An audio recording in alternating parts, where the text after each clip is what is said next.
আমি একটি কবিতা বলবো। কবিতার নাম গাছের রোগ, লিখেছেন নবকৃষ্ণ ভট্টাচার্য। মৌমাছি মৌমাছি কোথা যাও নাচি নাচি,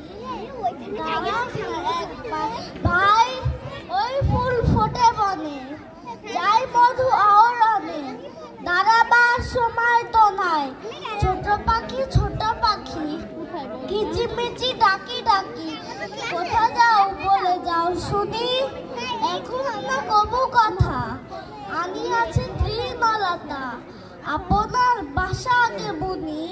পিপিলিকা দল বল ছাড়ি আঁকা, কোথা যাও যাও ভাই বলি, শীতের সঞ্চয় চাই,